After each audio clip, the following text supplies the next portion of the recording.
अस्सलाम वालेकुम। बोल न्यूज हेडक्वार्टर्स में खुशामदीद। मैं हूं मोहम्मद कामरान। मैं हूं आपके साथ वरीशा जुल्फिकार और मैं हूं बुशरा। ये सब भी होगा बुलेटिन का हिस्सा, लेकिन सबसे पहले आपको बताएं कि वजीर आजम पाकिस्तान इमरान खान आज जदीद कराची सर्कुलर रेलवे मंसूबे का संगे बुनियाद रखेंगे। संगे बुनियाद की तकरीब कराची कैंट पर मुनक्किद होगी। मंसूबा 3 साल में मुकम्मल होगा। ब्रिग रोड से मंगू पीर तक बिजली की ट्रेन सफर करेगी। रस्ते में कोई फाटक या सिग्नल नहीं होगा।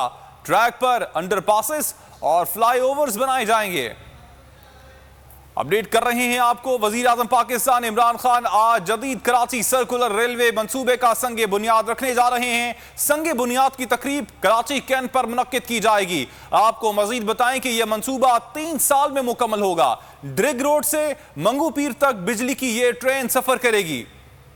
टारा बसों से मिलेगी निजात, चिंची से छुटकारा बस कुछ साल की बात। कराची में अब बिजली की ट्रेन चलेगी। इमरान खान आज मेगा मंसूबे का संगे बुनियाद रखेंगे। सर्कुलर रेलवे मंसूबा 3 साल में मुकम्मल होगा। तकरीबन 250 अरब रुपए लागत आएगी। केसीआर के 30 स्टेशन होंगे। पहले मरहले में विफाक इंफ्रास्ट्रक्चर तामीर करेगा। दूसरे मरहले में सिंध हुकूमत बालाई गुजरगाहें तामीर करेगी। जदीद इलेक्ट्रिक ट्रेनों के लिए फाटक सिस्टम मुकम्मल खत्म कर दिया जाएगा। कहीं अंडरपासेस बनेंगे, कहीं ओवरहेड ब्रिजेस कायम होंगे। सर्कुलर रेलवे का मुकम्मल ट्रैक ड्रिग रोड स्टेशन से शुरू होगा। ट्रैक गुलिस्तान जौहर से होता हुआ गुलशन इकबाल तक जाएगा। ट्रेन यासीनाबाद, लियाकताबाद और नाजिमाबाद से गुजरा करेगी। मंगू पीर और साइट एरिया तक जदीद ट्रैक बिछाया जाएगा। पहले मरहले में 25 ट्रेनें ट्रैक पर आएंगी। ट्रेनों के बीच 6 मिनट का वक्फा होगा। एक ट्रेन में 800 मुसाफिर जा सकेंगे। यकतरफा किराया 50 रुपए रखा जाएगा। एक अंदाजे के मुताबिक यौमिया 3 से 5 लाख मुसाफिर मुस्तफीद हो सकेंगे। और वजीर आजम दौरा कराची के लिए इस्लामाबाद से रवाना हो चुके हैं और कुछ ही देर के बाद वो कराची में मौजूद होंगे। आज उनकी मसरूफियात क्या रहेंगी, खुसूसी तौर पर इस मंसूबे के हवाले से जानेंगे। हमारे नुमाइंदे राव अफनान हमारे साथ मौजूद हैं। राव अफनान, आप स्टेशन पर मौजूद हैं, बताइएगा सूरत हाल क्या है, तैयारियां क्या देख रहे हैं? जी बिल्कुल, वज़ीर आज़म इमरान खान अब से कुछ देर बाद कराची पहुंच रहे हैं और कराची कैंट स्टेशन पर जदीद कराची सर्कुलर रेलवे के इंफ्रास्ट्रक्चर के संगे बुनियाद के लिए तकरीब की तमाम इंतजामात मुकम्मल कर लिए गए हैं। वज़ीर आज़म इमरान खान के हमरा फवाद चौधरी होंगे, अली जैदी होंगे और वज़ीर रेलवे आज़म खान सवाती होंगे। कराची सर्कुलर रेलवे को जो है 2 मरहलों के अंदर मुकम्मल किया जाएगा। पहले मरहले के अंदर इंफ्रास्ट्रक्चर, जबकि दूसरे मरहले के अंदर ऑपरेशन को बहाल किया जाएगा। इंफ्रास्ट्रक्चर बहाली के लिए 20 अरब 70 करोड़ रुपये की जानिब से मंजूरी दे दी गई है और 18 से 24 माह के अंदर कराची सर्कुलर रेलवे का जो इंफ्रास्ट्रक्चर फेज़ है उसे मुकम्मल किया जाएगा। जबकि दूसरे मरहले के अंदर ऑपरेशन मरहले पर जो है वो आगाज़ होगा। इब्तदाई तौर पर 22 स्टेशन पर कराची सर्कुलर रेलवे के इंफ्रास्ट्रक्चर को बहाल किया जा रहा है। औरंगी स्टेशन से पिपरी मार्शल यार्ड तक वैसे जुज़वी तौर पर 2-2 ट्रेनें जो हैं वो यौमिया चलाई जा रही हैं, जिससे 3 से 5 हज़ार जो मुसाफिर हैं वो मुस्तफ़ीद हो रहे हैं। लेकिन अगर मैं बताता चलूँ, जो एलिवेटेड एरिया होगा उसकी लंबाई जो है वो 29 किलोमीटर होगी। ये उन मुकामात पर तामीर जहाँ पर तजावुज़ात कायम है। एलिवेटेड जो ट्रैक है वो ज़मीनी सतह से ऊंचा होगा। इसी के साथ साथ वज़ीर आज़म इमरान खान जो है वो आज गवर्नर हाउस के अंदर सियासी मुलाकातें करेंगे और वज़ीर आज़म इमरान खान जो कॉम्प्रिहेंसिव कोस्टल डेवलपमेंट जो जोन है उस हवाले से भी तफसीली जायज़ा लेंगे। वफाकी हुकूमत के तहत जो कराची के अंदर मनसूबे जारी हैं, जिसके अंदर ग्रीन लाइन मनसूबा है, केफ और मंसूबा है, उस पर भी तबादला ख्याल किया जाएगा। उसी के साथ साथ वज़ीर आज़म इमरान खान आज इस बड़े मंसूबे का इफ्तिताह भी करने जा रहे हैं। इसी बारे में मज़ीद भी आपसे जानते रहेंगे। राव अफनान, आपने आगाह किया, बहुत शुक्रिया। तहरीक इंसाफ ने मुस्तकबिल के मामलात के लिए सिंध पर फोकस किया। वज़ीर आज़म आज दौरा कराची में सियासी सूरत हाल पर गौर करेंगे।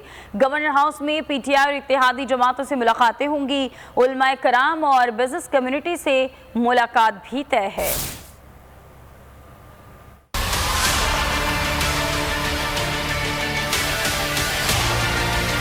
सिंध के सियासी मामलात, इमरान खान आज पार्टी रहनुमाओं से करेंगे बात। इत्तेहादी अरकान से भी होगी खास मुलाकात। तहरीक इंसाफ ने मुस्तकबिल के मामलात के लिए सिंध पर फोकस कर लिया। वजीर आजम के दौरे कराची में मौजूदा सूरत हाल पर गौर होगा। गवर्नर हाउस सियासी बैठकों का मरकज बनेगा। बाद दोपहर बिजनेस कम्युनिटी से भी मुलाकात होगी। वजीर आजम को कराची में विफाक के जारी मंसूबों पर ब्रीफिंग दी जाएगी। अरकान कौमी और सूबाई असेंबली अपने इलाकों के मसाइल से आगाह करेंगे।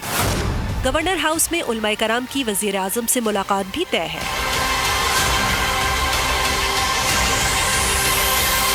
और वजीर रेलवे आजम सवाती कहते हैं कराची सर्कुलर रेलवे कराची से शहरियों का सफर कम कर देगा। वीडियो पैगाम में आजम सवाती ने कहा कि आज मुल्की तारीख और पाकिस्तान रेलवेज का एक बड़ा बाब खुल रहा है। कराची ट्रांसफॉर्मेशन प्लान में केसीआर, सड़कें, साफ पानी जैसे मंसूबे शामिल हैं। इतना बड़ा बाब जो है आज खुल रहा है और मुझे खुशी हो रही है कि इससे न सिर्फ ये कराची के लोग मुस्तफ़ीद होंगे बल्कि वो सारे लोग जो पाकिस्तान के मुख्तलिफ इलाकों से इस कराची के अंदर जो है वो मुकीम हैं। आज वो इमरान खान की इस क़ियादत पर एतमाद करते हुए पूरा जो ट्रांसफॉर्मेशन प्लान है इसका इमरान खान का कि साफ पानी मिलेगा, माहौलियाती आलूदगी से आपकी जान छूटेगी, सफर कम होगा। और अभी आपको अहम खबर से आगाह करेंगे। वजीर ट्रांसपोर्ट सिंध का वजीर आजम के दौरा कराची और सर्कुलर रेलवे मंसूबे पर बयान। कराची सर्कुलर रेलवे मंसूबे की किसी फोरम ने मंजूरी नहीं दी। अवैस शाह ने यह दावा किया है कि CR के नाम पर तबाही सरकार किसी ATM को फायदा पहुंचाना चाहता, ऐसा कहते हैं, जबकि कराची सर्कुलर रेलवे का इंफ्रास्ट्रक्चर नहीं है। सूबाई वजीर अवैस कादिर शाह की जानिब से ये दावा किया जा रहा है 20 अरब का KCR के नाम पर इंफ्रास्ट्रक्चर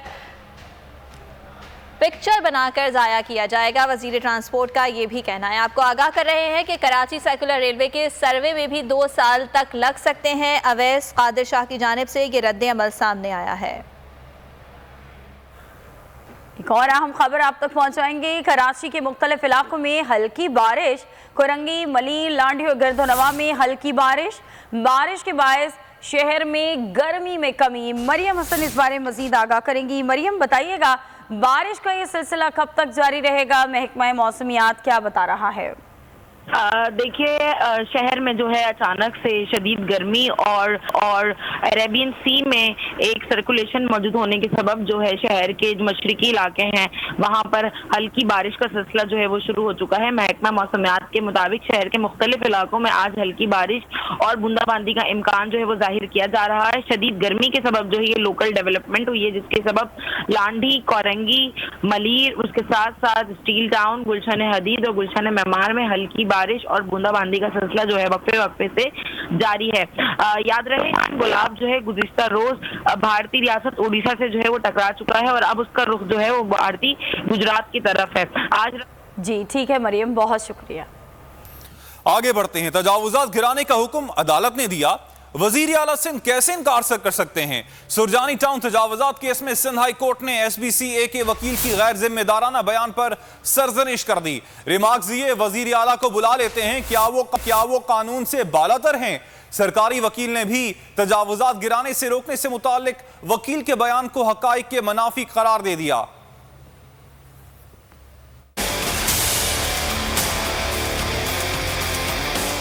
तजावुजात गिराने का हुक्म अदालत आलिया ने दिया, वजीर आला सिंध कैसे इनकार कर सकते हैं? सरजानी टाउन तजावुजात केस में सिंध हाई कोर्ट का इजहार बरहमी, गैर जिम्मेदाराना बयान पर SBCA के वकील को झाड़ पिला दी।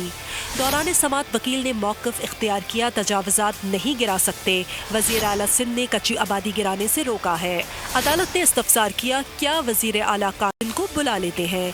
असिस्टेंट एडवोकेट जनरल बोले, वकील का बयान हकाइक के मनाफी है, तमाम तजावुजात गिराकर दरख्वास्त गुजार को कब्जा दे दिया गया है। अदालत ने हिदायत की, आइंदा गैर जिम्मेदाराना बयान देने से एहतियात की जाए। सुप्रीम कोर्ट ने सदारती निज़ाम से मुतालिक दरखास्तों को नाकाबिले समात करार दे दिया। रिमार्क्स दिए, वज़ीर आज़म रेफरेंडम से मुतालिक मामला मुश्तरका इजलास में रखते हैं। देखना होगा ताकतवर सियासी जमातों की मौजूदगी में आप अदालत क्यों आए।